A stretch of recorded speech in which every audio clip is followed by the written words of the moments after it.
¿Qué tal, amigos de Noticias 22? Bienvenidos. Como todos los miércoles, tenemos el gusto de saludarles. Rafael García Villegas, sí. Mansi Rodríguez. ¿Cómo estás, Rafael? Bien, amigo, muy contento de saludarte, amigos del auditorio. También saludamos a Laura Regis, en la traducción de lenguas de señas mexicana. Muy buenas noches, Laura, gracias por estar con nosotros. Y la información que va a fluir en este programa es muy variada, ¿no? Así es. Tenemos algo que es bastante particular. Imagínense un teatro de cabaret, pero para niños. Esto es lo que tendremos más adelante. A ver, ya verán, ya nos dirán ustedes si les gusta o no. Hasta para replantear lo que significa el término.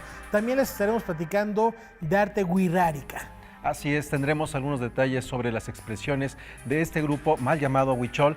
Wixárika es como se les reconoce. Y bueno, muchos detalles en torno a estas expresiones artísticas de la cultura wixárika para tener un mayor dominio y control sobre su tierra, esa tierra en donde están sus ritos y sus orígenes. Y una exposición muy singular que nos demuestra que mucho puede ser poco o poco puede ser mucho, depende de la perspectiva.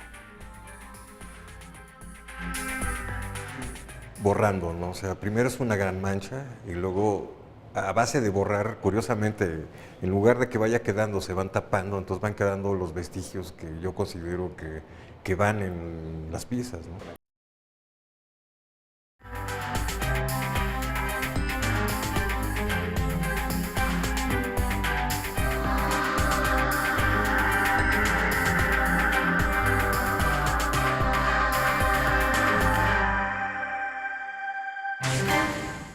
Vamos a comenzar con algo que resulta muy emocionante y también nos invita a la reflexión. Desde 2010, el Museo Experimental de El Eco se propone como un espacio para la reflexión de la arquitectura y este año en particular para hacer visibles las problemáticas de ocupación urbana.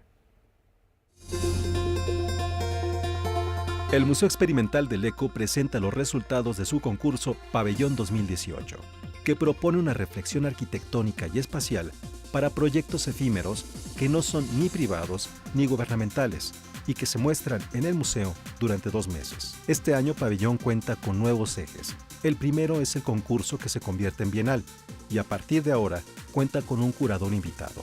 En esta ocasión es el arquitecto Isaac Broid, quien escogió el tema Know-how, el saber hacer, concentrarse en los oficios de la arquitectura, los oficios del construir. Se recibieron 250 portafolios de despachos de todo el país y el proyecto ganador se llama Campanario, del estudio TEO de la Ciudad de México. Este estudio pensó esta intervención como un campanario.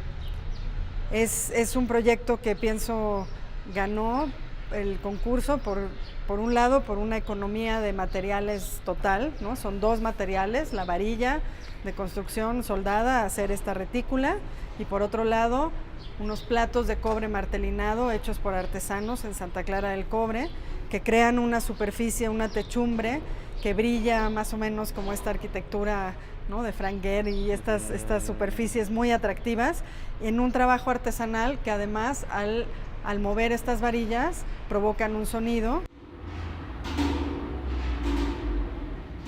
El campanario articula una serie de actividades paralelas, como la intervención titulada Horizontes de Ocupación, de Miguel Ángel Madrigal, artista que ha trabajado con temas relacionados con la especulación inmobiliaria, la sobrepoblación de las construcciones en la Ciudad de México, todo desde una plataforma escultórica. La ocupación del paisaje urbano a partir de la sobrepoblación de la construcción de edificios departamentales. Todo se desprende de un texto que él escribió a partir de una relación ficcionada, ¿no?, de lo que una persona puede sentir a partir de la pérdida de la luz natural del día. Es justamente esa reflexión sobre la explotación inmobiliaria que se le revelaría al visitante al Museo Experimental del Eco, tema que va más allá del espacio público y la forma en que las autoridades lo han explotado, un tema que atañe a todos los habitantes de esta megalópolis. Hasta el 20 de mayo, son 2 meses, y pueden en nuestras redes, en eleco.unam.mx, checar el calendario de actividades. Va a haber cosas casi todas las semanas, y también pues venir y simplemente interactuar y pasar un rato aquí. Noticias 22, Mansi Rodríguez. Bueno, una propuesta fascinante, habrá que darnos una vuelta, Huemantzin, y la reflexión es quién detona, quién regula de alguna manera estos procesos de urbanización de las ciudades, de manera particular de la Ciudad de México. Así es, Rafael. Eso es algo que además resulta muy emotivo después de los sismos del pasado mes de septiembre. La pregunta es si esta ciudad necesita viviendas, se requieren espacios para que vivan las familias que habitamos en esta ciudad, pero ¿de qué manera? ¿Con qué corredores? ¿Cómo está vinculado con las áreas verdes? ¿De qué manera se está pensando en una distribución de agua en una ciudad que ha tenido crisis de agua y que también tiene inundaciones? ¿En manos de quiénes están estas decisiones y qué papel juegan las inmobiliarias? Está bien construir y tener una lana, pero aquí tuvimos ya en alguna ocasión reciente, Rafael, un diseño de viviendas en frente Ciudad Universitaria que estaba afectando absolutamente todo. De eso se trata. ¿De qué manera todas estas viviendas están detonando espacios problemáticos en las colonias que ahora se están poniendo de moda? ¿Y quiénes están detrás de ellos? Y esta reflexión hasta de la misma luz solar, cómo se impide al vivir pared con pared, abres tu ventana y ya no ves espacio, ves la pared de enfrente. En fin, ahí está la invitación a reflexionar en el Museo del Eco. Y también, ya lo planteábamos, esta idea de cabaret que tenemos que nos llega de Francia, quizá del Moulin Rouge, hay que transformarlo, hay que reinventarlo, como lo proponen las reinas chulas, que están convencidas de que el teatro de cabaret también puede fascinar a los más pequeños del hogar. Oye, ¿y tú quién eres? Yo soy Super Brócoli, la verdura vengadora. Y puedo viajar al mundo alrededor de 8 segundos. Puedo viajar a la luna en lunes, a Marte en martes, a Júpiter en jueves, a Venus en viernes y los miércoles descanso porque son miércoles de plaza. Super Brócoli, el hombre bala, el lobo y la oveja, así como Luca y su media mitad, serán algunos de los personajes que habitarán el Teatro Bar El Vicio como parte de la primera temporada de La Carpa, proyecto de teatro cabaret dedicado al público infantil que organiza la compañía Las Reinas Chulas.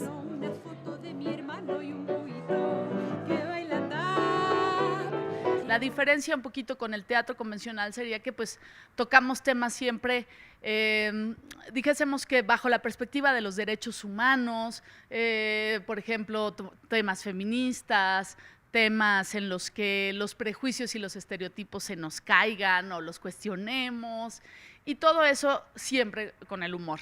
Y la idea es conjuntar el humor, un humor inteligente, es decir, un humor que no, seguro ya, espero que todo el mundo lo haya dicho, ¿no? Un humor que esté lejano de la misoginia, de la homofobia, del clasismo, del racismo. Y me empezaron a molestar y a decir... Parto de que el teatro es un lugar donde la niñez viene a divertirse, a reír y a vivir un hecho escénico y artístico.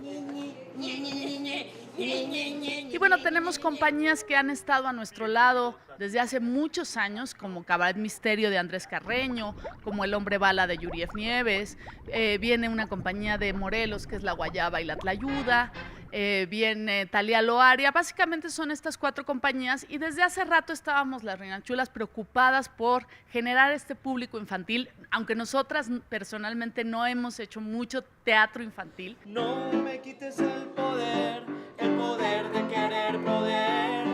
Durante todos los domingos de abril y hasta el mes de octubre, estas compañías se presentarán de forma alternada por las mañanas. El ciclo incluye espectáculos con historias inspiradas en el bullying, la familia y el hábito de la lectura. Pues yo creo que es súper importante en un país como este generar en el público infantil la cultura de la crítica, de ser un público más exigente y que además sepan en el tipo de país en el que viven, ¿no? Porque pues estamos en un país muy difícil. Por ejemplo, ¿te has preguntado qué pasaría si en vez de decir volver, dices volvido? ¿Te lo has preguntado? No. Yo tampoco. Para consultar la cartelera completa de La Carpa, puede visitar la página elvicio.com.mx. La tarea interminable, una batalla sin fin. Noticias 22, En La Karen Carpa, Rivera. Madrid número 13, domingos de abril a las 11 de la mañana. Bueno, de ahí nos vamos a otro tema, con los encargados de preservar la expresión folclórica y los bailes tradicionales de nuestro país que se dan cita en esta ciudad. La Ciudad de México es la sede del 38º Congreso Nacional de Danza Folclórica y Bailes Tradicionales, organizado por la Asociación de Coreógrafos Folcloristas de México, ACE. En este congreso y en todos los organizados por la asociación, lo que se pretende es investigar, difundir y preservar los bailes y danzas de nuestro país. Además de los talleres, presentaciones de libros y conferencias, los participantes pueden tomar cursos optativos como el de charanga, que nació y ganó popularidad en el antiguo Distrito Federal. Pues son 25 estados los que están participando de todo nuestro México, de norte a sur. Ellos están participando activamente, tomando tanto el curso como los talleres, acudiendo a las conferencias, acudiendo a las muestras nacionales y a la muestra que tenemos nosotros como repertorio de la Ciudad de México. También se impartieron talleres como metodología de la danza o bailes de salón. Las actividades han sido muy atractivas. Ayer tuvimos la oportunidad de desfilar por la Alameda Central. Todas las 25 delegaciones desfilaron, entonces han habido comentarios de que fue muy agradable porque hay muchísima gente en nuestra Alameda Central y pues bueno, es uno de los congresos que más ha tenido gente en el desfile, en la actividad del desfile, ¿no? Y de dentro de los talleres también. El Congreso Nacional de Danza Folclórica y Bailes Tradicionales concluirá el próximo 30 de marzo. Noticias 22, Julio López. Bueno, muchas actividades para conocer e intercambiar también muchas técnicas y también muchas ideas para ver qué se puede hacer o qué más se puede hacer con estos elementos que representan a los estados de la República en diferentes grandes festivales y en diferentes momentos. Y a nosotros nos ha tocado ver, Rafael, amigos, por ejemplo, cuando se dan cita en algunos lugares como el Festival Cervantino, que siempre cautivan a la gente. Y sobre todo a los extranjeros, mantener vivas las tradiciones para irlas legando a las futuras generaciones. Vamos a una pausa y más aquí en Noticias 22.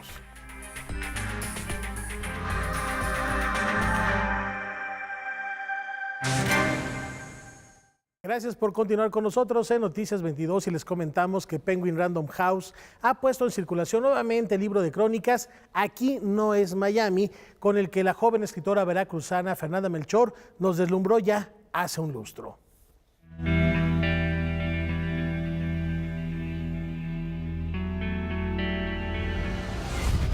Siento que la crónica, que muchas crónicas, por ejemplo, que ahora obviamente tiene muchos años que la crónica tiene un auge, cobró un auge muy importante en América Latina, sí.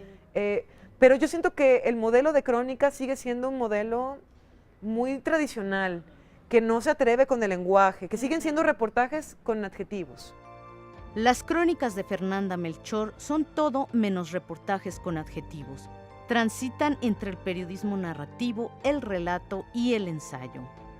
La nueva versión de Aquí no es Miami, la nueva edición que está sacando Penguin Random House, yo decidí modificar una crónica que anteriormente se llamaba La rubia que todos querían y ahora se llama Reina, esclava o mujer. Te cuenta la historia de Evangelina Tejera, que es una chica que en los años 80 se convierte en reina del carnaval en Veracruz. Entonces esta mujer en los años 80 es reina de carnaval y un par de años después la sociedad se estremece porque se le conoce por un crimen terrible. Se le acusa de matar a sus hijos de 2 y 3 años de edad, de haberlos asesinado, de haberlos descuartizado sus cuerpos y haberlos enterrado en unas macetas. Los mismos periodistas de la época, la sociedad, los políticos, todo el mundo estaba muy concentrado en castigarla. La idea de la época es, Evangelina Tejera no está loca, es solamente una mujer depravada que asesinó a sus hijos por mala madre y merece ir a prisión. Fernanda Melchor reescribió esta crónica porque más allá del crimen, le interesaba hablar del clima de linchamiento que rodeó esta historia. Y es precisamente eso lo que caracteriza esta reedición de Aquí no es Miami, revisar las historias con un enfoque distinto. Esta edición también incluye una crónica totalmente nueva, La vida no vale nada. Es una historia que surgió en esta época de estas crónicas, de Reina, esclava, mujer, de Evangelina Tejera, de Un buen elemento, todas estas crónicas son de esa época. Y esta nunca pude escribirla. Fue una persona que me contó su historia de cómo dejó de ejercer la abogacía penal en Veracruz por un encontronazo que tuvo con un caso, un problema muy fuerte, y llegó a tener un encontronazo con los narcos, ya sabes, en vía pública. Noticias 22, Irma Gallo. El Instituto Nacional de Bellas Artes nos propone una forma distinta de impulsar el desarrollo de las artes visuales y ser culturalmente responsables. Por segundo año consecutivo se ha presentado el programa de estímulos fiscales EFI Artes Plásticas, resultado de la colaboración entre la Secretaría de Hacienda y Crédito Público, la Secretaría de Cultura Federal y el Instituto Nacional de Bellas Artes. Este estímulo fiscal funciona a través del artículo 190 del Impuesto sobre la Renta y lo que busca es apoyar el desarrollo de exposiciones e instalaciones. A veces resulta como muy difícil porque los artistas no tienen como los recursos para realizar toda esta infraestructura que necesita una exposición. Entonces, lo que pretende el estímulo pues es justo que todo esto se lleve a cabo a través de un personaje que es el contribuyente aportante. Cualquier persona física o moral puede aportar para el desarrollo de una obra de arte, a través del pago del 10% de sus impuestos, equivalente al ISR. El artista puede reunir hasta 10 personas que con sus aportaciones cubran el costo del proyecto. Pues ahorita es nuestro segundo año de EFI Artes Visuales, pero bueno, como sabemos el antecedente es EFICine, que ya está desde el 2008 me parece, EFI Teatro, que está desde el 2011, y bueno, de danza, música y artes visuales es nuestro segundo, y lo que se pretende es que sí, ¿no? Que siga adelante e incluso teniendo mucha suerte que se incremente la bolsa, ¿no? Que compartimos, bueno, más que una bolsa, el crédito fiscal que compartimos, teatro, artes visuales, música y danza, que ahorita es de 150 millones para las 4 disciplinas. Los contribuyentes pueden pagar casi cualquier cosa de la exposición. Pueden pagar honorarios, la movilidad o su difusión. Es como reeducarnos, ¿no? Tal vez el artista de trabajar de esta manera, no solamente desde la parte creativa, sino desde la parte de procurar sus propios fondos y también hacer como conciencia en la gente de lo que cuesta hacer una exposición y que ellos pueden ser parte de esta exposición, ¿no? A lo mejor cuando tú pagas tus impuestos, pues sabes a lo mejor que se va para las carreteras o algo así, pero no lo ves. Entonces, una manera que les decimos a los artistas que pueden convencer a sus contribuyentes es decirles, no lo vas a ver en un bache, pero vas a ser culturalmente responsable, ¿no?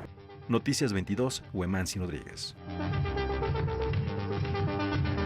Una propuesta fascinante, estímulos fiscales encaminados al arte, ser culturalmente responsables. Y a propósito de artes plásticas y visuales, desde los dominios del arte gráfico, un grupo de creadores y activistas se suman a la causa del pueblo huichol en la defensa de su territorio de peregrinaje ritual amenazado por intereses mineros.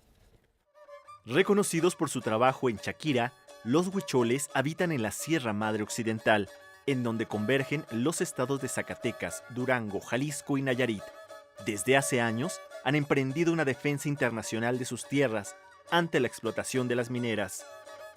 Wirikuta y lo que es su principal centro ceremonial en el Cerro del Quemado, pues fue concesionado a esta minera. Después de una lucha tenaz, jurídica y mediática entre lo que cabe el Wirikuta Fest, no sé si lo recuerdan, nosotros en el apoyo gráfico se vendieron algunas carpetas, se les entregaron algunas carpetas a esta etnia y con el fin de que pudieran apoyar su lucha jurídica. Entonces, este trabajo que nosotros realizamos pues tiene que ver justo con esto de la defensa del centro ceremonial en el Cerro del Quemado, que también había sido concesionado a esta minera con el fin de explotar el oro. El proceso legal, pues ese no termina hasta que no haya una resolución definitiva, pero la minera pues sigue trabajando, siguen en sus labores de exploración, ya están viendo en qué lugares van a concentrarse, han puesto en contra a la comunidad de Real de 14, en contra de la comunidad wixárika. Con el objetivo de reunir fondos y apoyar a las comunidades en la defensa de sus tierras, un grupo de artistas realizó grabados para integrar 70 carpetas. Además, se invitó a Ignacio Betancourt, Mauricio Genet Guzmán, Alberto Híjar y Jacinto López Villa, así como a integrantes de la comunidad indígena, para hacer algunos textos sobre la importancia de esta cultura. Actualmente, estas piezas están siendo expuestas en la Galería José María Velasco bajo el título Wirikuta. La técnica es gráfica. Una buena parte es en serigrafía que realizaron los compañeros, tanto Antonio como Iseo Noyola, y buena parte de este material se editó en la Escuela Popular Mártires del 68. Otra parte se hizo en otros lugares y sobre todo gráfica, grabado en relieve. Hay también grabado en hueco, entonces son distintas las técnicas que están. La exposición está acompañada por piezas elaboradas por los huicholes en chaquira y tela. Además, la carpeta que se hizo para ayudar económicamente a las comunidades puede ser adquirida en el correo electrónico que aparece en pantalla. Noticias 22, Alberto Aranda. El Colegio de México vuelve a poner en el mapa de nuestras letras una de sus publicaciones más icónicas y de paso nos invita a entablar otros diálogos. El Colegio de México retoma su vocación de difusión de la cultura, las ciencias sociales y las humanidades a través de un proyecto editorial en plataforma digital y de acceso libre. Se trata de la revista Otros Diálogos. Surge con la idea de recuperar una etapa en la vida del colegio en donde coincidieron por una parte el trabajo de gestión cultural y de iniciativa y liderazgo en el campo de la cultura, las humanidades y las artes de Ramón Xirau, que fundó la revista Diálogos en 1964 y que durante unos años, a partir de los 70s y hasta su terminación a mediados de los 80s, estuvo alojada aquí en el colegio. A través de secciones como Estanquillo, Ventana o En Diálogo, la publicación presenta temas de actualidad, con plumas como las de Héctor Aguilar Camín, Soledad Loaesa o Lorenzo Meyer, connotados especialistas que aparecen al lado de nuevas generaciones.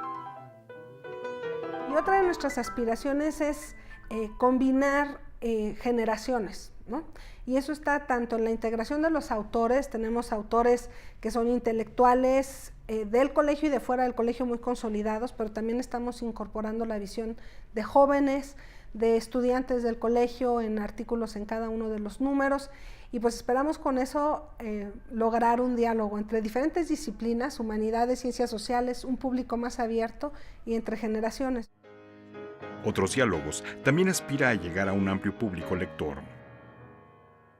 Uno de los retos en esta época de cambio en la forma de transmisión de conocimientos es poder generar una oferta cultural que igual le llegue al lector que está acostumbrado a leer textos más largos, de más detalle, más profundidad, y al lector joven que está acostumbrado a leer en formato digital, saltando de un artículo a otro y de manera más ágil.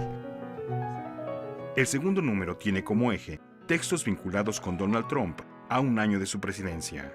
El siguiente número, que aparecerá en abril, está dedicado al proceso electoral en nuestro país. Otros Diálogos se puede obtener en el sitio electrónico que aparece en pantalla.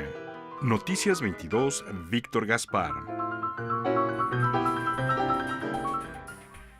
Una propuesta muy interesante, cuanto antes hay que adentrarnos a este mundo digital de Otros Diálogos, y aprovechamos, Wemansin, para que descarguen también la aplicación de Noticias 22 en plataforma iOS o Android, y llevar la cultura en su bolsillo y encontrar estos vínculos y esta información que día a día generamos para ustedes. Y ponerse en contacto con nosotros a través de nuestras redes digitales, no solamente cuando les lanzamos una pregunta y los invitamos a que se pongan en contacto con nosotros, sino también a partir de estos contenidos y reportajes que tenemos en la agencia N22. De hecho, un poco más adelante hablaremos de fotografía y tendrá que ver sobre este libro, pero lo dejamos para más adelante. Ya volvemos.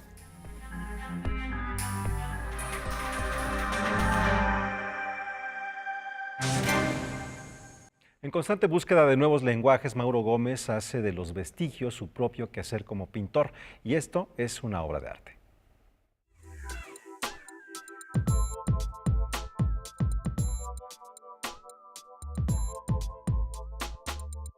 Tomé una decisión de regresar a lo básico, entonces empecé a pintar en tinta, y papel de China y tinta.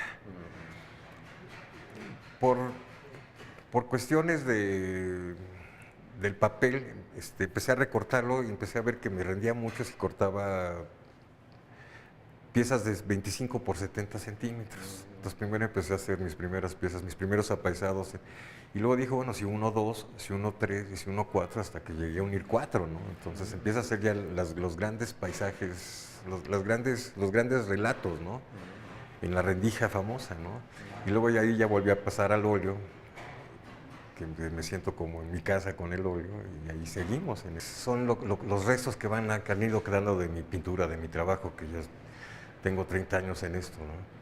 Entonces es decir, son las huellas, son los restos, que además se ha servido como un ejercicio de síntesis.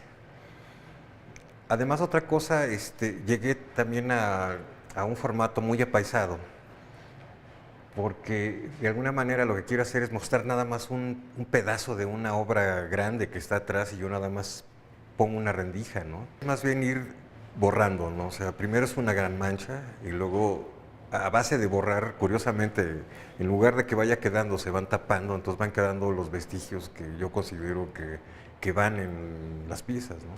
Son 12 obras, 12 obras, sí. Casi todos son dípticos y polípticos, sobre todo por el formato, ¿no? Son los vestigios de mis paisajes personales.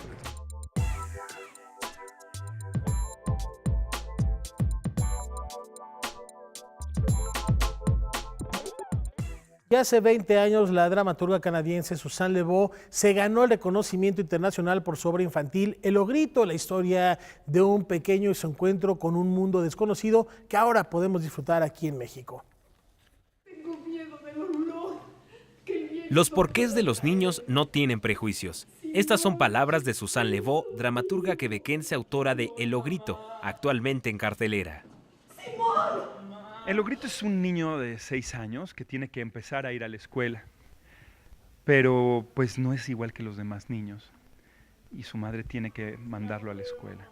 Y en ese enfrentamiento con la escuela, la sociedad, los niños, se da cuenta de que no es igual, porque tiene pues un pasado que no conoce de él y un terrible secreto que tiene que enfrentar y también tiene que resolver en algún momento de su vida. Es un personaje que ha vivido en lo profundo del bosque con su mamá, vegetariano, sobreprotegido, sin ver, por ejemplo, sin conocer el color rojo, hasta que tiene que ir a la escuela y allí se enfrenta con el color rojo, con sus instintos, con los demás y con todo lo que le provocan, ¿no? Y estas emociones irracionales e incontrolables, y entonces sabe que se da cuenta de quién es y decide, muy valiente, pasar 3 pruebas porque su mal tiene remedio. Un relato negro y tierno inspirado en los cuentos tradicionales, en este caso con reminiscencias a Hansel y Gretel. Creo que es una obra que trata de cosas muy importantes, ¿no? Como la identidad, la libertad, la violencia y su necesidad de ser domesticada, ¿no? Para poder vivir en sociedad y no quererte comer al que tienes enfrente. En fin, es una obra simbólica, poética, lúcida, inteligente. El personaje de mi Ogrito es maravilloso. La obra, cuyo estreno en México se remonta al 2003, en aquella ocasión dirigida por Martín Acosta, ahora vuelve a escena con los mismos actores, dirigidos por Enrique Singer. Suzanne Le Beau contribuyó al surgimiento de una nueva dramaturgia infantil gracias al absoluto respeto que la autora muestra hacia ellos y sus inteligencias. Su obra le ha valido numerosos premios y distinciones. Los invitamos a todos, a todo el público de Canal 22 y a todo el público, los invitamos a que vengan a ver El Ogrito de Suzanne Le Beau, dirigida por Enrique Singer. Estamos aquí en el Teatro Xola los domingos, 2 funciones a las 11 y a la 1. Con información de Salvador Perches Galván, César H. Meléndez, Noticias 22. Bueno, la verdad es una obra de teatro muy bonita, Rafael. Mientras estábamos viendo esto, recordaba yo que estuve hace 15 años cuando se presentó esta obra justo con este mismo reparto y es maravillosa. La idea es muy, muy básica. Susan Le Beau es una de las grandes dramaturgas de nuestro tiempo y ella lo que pone es cómo a través del amor los padres hacen de sus hijos esos pequeños ogros, esos pequeños tiranos de casa que gracias al amor o a la apreciación desbordada y la sobreprotección de sus padres generan este tipo de comportamientos. Una obra para toda la familia, no importa la edad, ¿no? Monstruitos, como quien diga. Está bien, hay que ir a ver el logrito. Y continuamos con esta serie que nos ha preparado la agencia N22, La Luz de la Memoria, reportaje especial de la agencia sobre fotografía en esta su tercera entrega.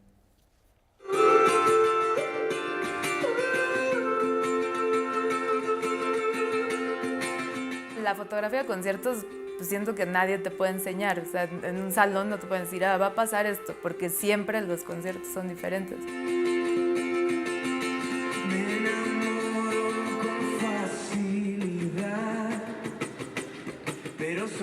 Todo empezó como hobby, porque yo iba, o sea, me gusta mucho la música y los conciertos, entonces iba desde que tenía como 18 años a conciertos en el Foro Alicia y otros lugares pues, chiquitos, porque también antes no había tantos conciertos, y tenía una cámara digital así súper primitiva y pues la llevaba, o sea, porque me gustaba usarla.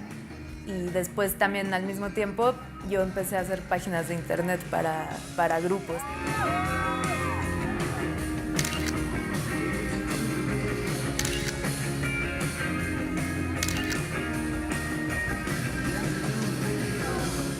Ya en 2006 empecé con mi página, pues donde subo fotos de los conciertos que hay en la ciudad, ¿no? O a veces en Monterrey, Guadalajara, no sé. Y pues ya como en 2012 decidí ya dejar lo de las páginas de internet y nada más dedicarme a tomar fotos. Me ha pasado que llegan fotógrafos que no conocen al grupo y no investigaron antes y así de, oye, ¿quién es el importante? ¿A quién le toma foto? Pues no, o sea, más bien, si no conoces al grupo mínimo, buscas en Wikipedia y ya ves, pues lees algo, ¿no? Para saber de qué se va a tratar. Tienes que estar como observando todo así, y estar al pendiente de lo que está pasando. Por ejemplo, o sea, bueno, ves cómo están las luces, ves si el vocalista también, o sea, como que medio te imaginas qué va a pasar, ¿no? Que luego mucha gente cree que estoy todo el concierto, pero eso es rara vez cuando vas a trabajar con el artista o así. Y ya, bueno, tomo las fotos, me regreso a mi casa y pues las subo luego, porque la gente es lo que, bueno, en esta época busca pues ver las cosas como súper rápido, ¿no? En los lugares chiquitos es más difícil porque, pues para empezar no hay barricada, entonces me tengo que meter así como al slam, casi a tomar las fotos, o pues te cae así cerveza o te avientan botellas, lo que sea, o gente así encima, pero pues siento que hay como más interacción del público con el grupo, entonces puedes sacar fotos pues más interesantes. Porque en el Foro Sol es tan grande que aunque estés hasta adelante estás a 5 metros de escenario más, ¿no? Y el escenario mide 4 metros de alto, entonces no, o sea, la gente nunca tiene contacto con el artista.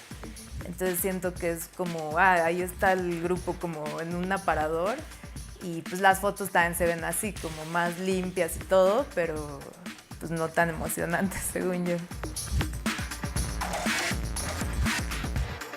O sea, cuando yo empecé no había mujeres casi. Tengo una amiga que se llama Lulu, que lleva un rato igual que yo, pero en realidad no había mujeres fotógrafas. Y ahorita, digo, no sé si han visto lo que yo hago, no sé, pero siento que ya hay más chavas y pues está padre eso.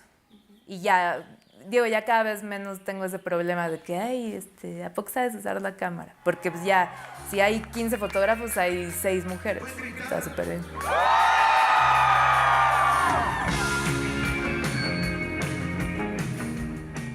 Bueno, ya con estos ánimos, antes de irnos a la pausa, quiero hacerles una invitación a propósito de este libro.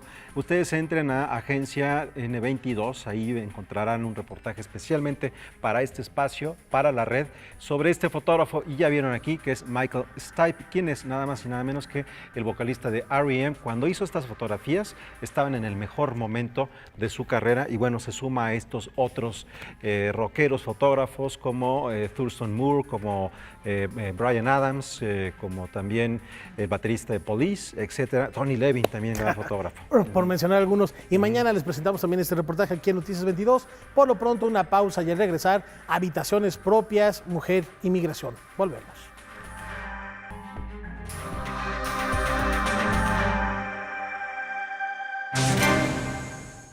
Bueno, continuamos aquí en Noticias 22. ¿Cómo afectan los fenómenos migratorios a las mujeres? Vamos con Irma Gallo para ser testigos de una nueva edición de Habitaciones Propias. Irma, adelante.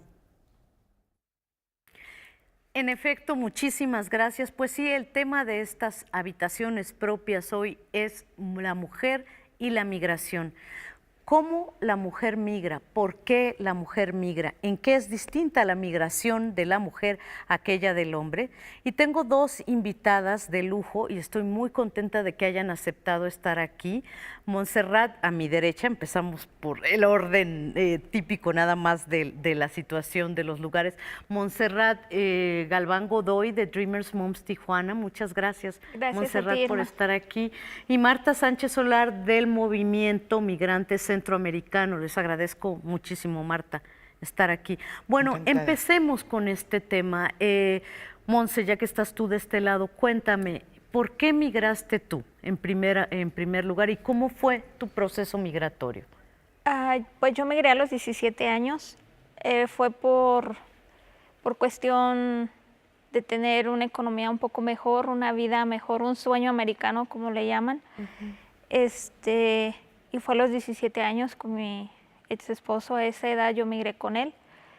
Y fue esa decisión de tener una vida mejor y darle una vida mejor a nuestros hijos en el futuro. ¿Todavía no tenías hijos? Todavía no tenía hijos, no.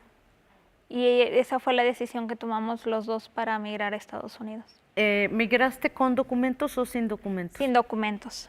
Sin documentos. Sin documentos. Y vamos a volver también al caso de por qué ahora estás aquí, pero quiero que hablemos un momento con Marta también, porque Marta está aglutinando todo un movimiento de madres centroamericanas que están buscando a sus hijos. Sus hijos son quienes están migrando en tránsito, que buscan llegar a los Estados Unidos también. Y tú, Marta, estás acompañando a estas mujeres. Cuéntanos cómo ha sido tu experiencia. Pues mira, es una experiencia muy fuerte, porque la desaparición de la gente es, en cierto sentido, hasta más pesada de sobrellevar que la propia muerte. Porque la gente se queda en un limbo, no puede dar carpetazo, no puede iniciar vidas nuevas, no puede cerrar duelos, no saben dónde ni está. siquiera puede hacer uso de los bienes materiales porque no hay actas de defunción. Entonces es una vida que se queda volando. La mayoría de las que buscan son mujeres. Exacto. Y son mujeres que casi todas se han quedado al cuidado de los hijos que esta gente al salir dejó. Hombres y mujeres también, que dejan a los hijos porque para no exponerlos al tránsito y porque piensan establecerse y luego llevárselos. Claro. Pero eso nunca sucede porque se pierden en el camino, se pierde su pista en el camino. Entonces nosotros buscamos gente, y buscamos gente entre los vivos. Hemos encontrado a 270 personas. Que es bastante, que es un número bastante importante. Pues sí, sí, es importante, pero comparados con los que desaparecen, ni pinta, pero en fin. Y sí hay una diferencia importante entre... ¿Cómo migran los hombres y las mujeres? Así es. Sí. Porque a las mujeres encontramos muchas menos. Y a las que hemos encontrado, las hemos encontrado en situación de prostitución o en situación de trata o en violencia doméstica o en cárceles. Entonces la mujer es mucho más vulnerable en la migración y todas las que hemos encontrado habían pasado por el trauma de haber sido violadas en tránsito. Terrible situación, terrible. Monse, volvamos contigo. ¿Cómo fue? Tú ibas acompañada, dices, del que fue tu exmarido en ese momento, pero eras muy joven, tenías 17 años. ¿Cómo es que pasaste sin papeles? Fue una experiencia difícil el pasar en lo que es el Río Bravo. Estar una semana en McAllen, en un hotel, esperar a que te digan, ¿sabes qué? Ya puedes pasar. Recuerdo que nos metieron en una caja de un tráiler para llegar a Houston. Sí íbamos como 10 personas, todos íbamos con miedo porque creo que en ese entonces había muchas muertes que los dejaban encerrados. Y sí íbamos con un poco de temor, pero no me daba miedo porque yo iba con mi esposo en ese entonces y me sentía con valor. Pero sí fue una experiencia así como difícil el cruzar el río y luego que nos arrastró un poco la corriente. Entonces sí es algo que te marca para toda la vida el cruzar de esa manera. Y ahí en Estados Unidos nacieron tus hijas. Sí, ahí nacieron mis 2 hijas, en Carolina del Norte, que fue donde estuvimos residiendo mi ex esposo y yo. Durante 11 años tú Durante estuviste 11 ahí. años estuvimos ahí. Ellos siguen ahí. Y mis hijas siguen ahí en Carolina del Norte.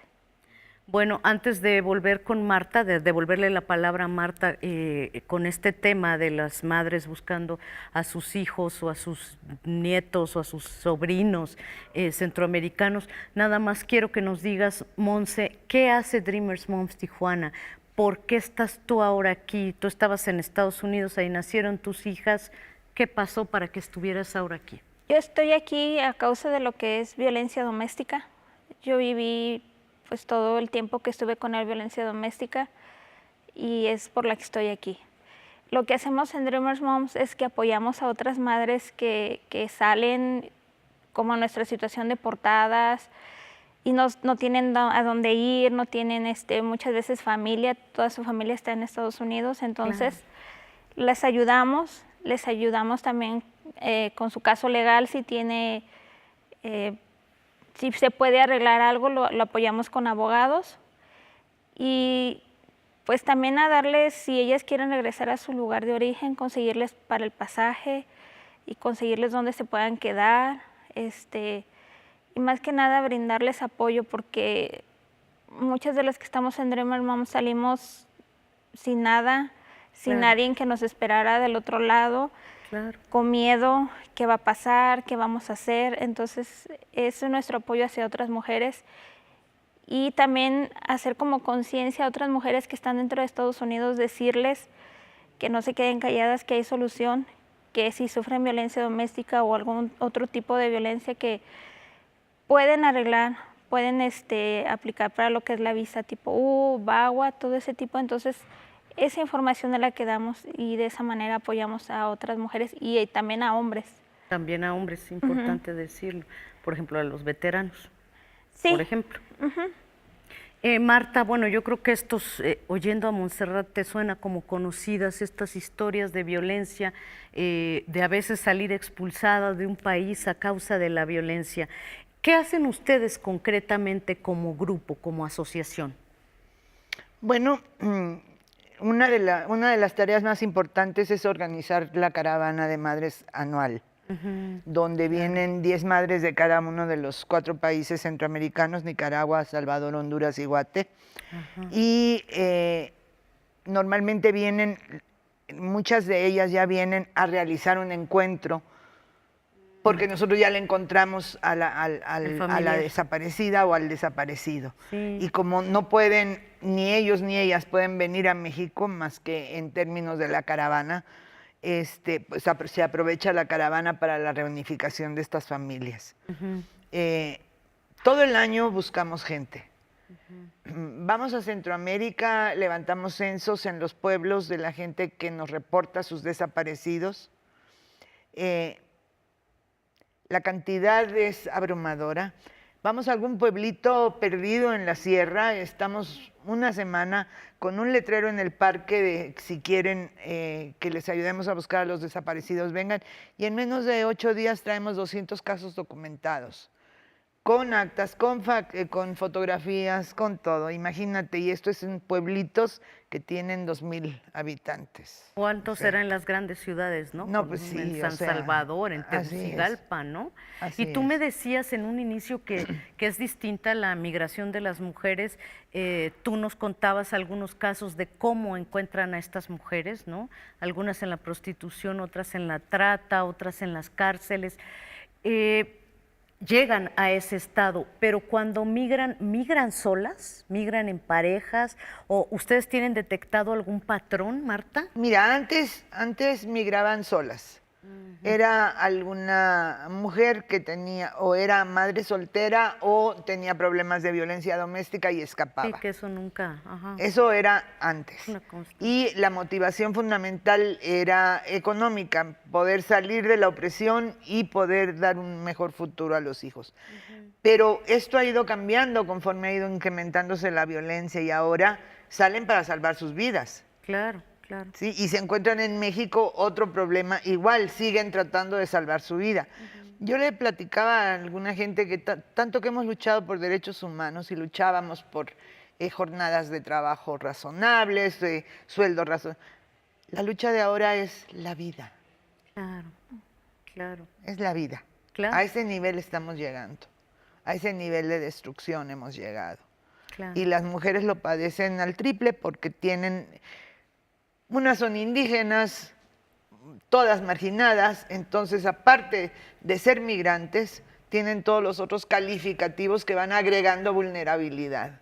Sí, por supuesto. Montserrat, bueno, en el caso de las mujeres que ustedes reciben, yo tuve la oportunidad de conversar con algunas de ustedes en Tijuana hace 2 años. ¿Lo que duele más es la separación de los hijos? Sí, la separación familiar, que es lo que también nosotros buscamos, reunificación familiar, y creo que todas en nuestra situación es lo más difícil, estar separados de nuestros hijos y lejos de un hogar al que siempre hemos deseado tener. Claro. ¿Y cómo se vuelven a, digamos, a formar parte de la comunidad en Tijuana? Porque como dices, llegas sin un peso a veces, llegas a un país que, bueno, si bien naciste aquí, ya hace mucho que no lo sientes como tu país, ¿no? Sí, llegas a sentirte de repente como extraño en tu propio país, muchas veces rechazado por el hecho de decir que eres deportado, piensan que hiciste algo. Exacto. Y siempre existe ese estigma hacia los deportados de que hizo algo y los discriminan mucho. Entonces, sí, muchas veces la gente es grosera con el hecho de decir de dónde vienes, o sí, el hecho de decir que eres deportado. Te tratan mal, sí. Ya te tratan distinto. ¿Cómo hacer, Marta, para contener de alguna manera toda esta migración, contener, abrazar, digamos, contener en el sentido amable de la palabra, abrazar, guiar a todos estos migrantes, hombres y mujeres, pero como bien dices, las mujeres vienen en una circunstancia de vulnerabilidad, digamos, adicional a la que traen los hombres. ¿Cómo hacerle? Yo creo que no hay recetas de cocina porque, bueno, tú llevas trabajando en esto mucho tiempo, pero más o menos, ¿qué han encontrado ustedes? Es que la receta es sumamente sencilla, pero imposible de lograr por los intereses económicos. Han convertido a los migrantes en mercancía. Claro. Todo el mundo está haciendo dinero con el paso de los migrantes por su país. Claro. Y nadie quiere componer las cosas. Y las cosas son muy fáciles de componer. Parar la corrupción y parar la impunidad. Por supuesto, por supuesto. Sencillo. Final, una reflexión final, Monse, ¿qué podríamos hacer nosotros como sociedad hacia estas personas que vienen deportadas, muchas de ellas como ustedes separadas de sus hijos? Pues brindarles un apoyo. Muchas veces no tiene que ser económico, sino con un abrazo, una palabra de aliento y de decir, no estás solo, no estás sola.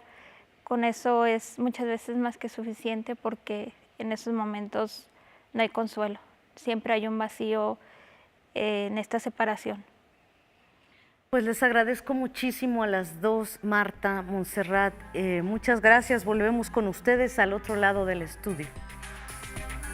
Gracias, Irma. Y nos vemos la próxima semana. Muchas gracias esta mañana. Ya, se nos acabó el tiempo. Pasen bonita noche, nos vemos pronto.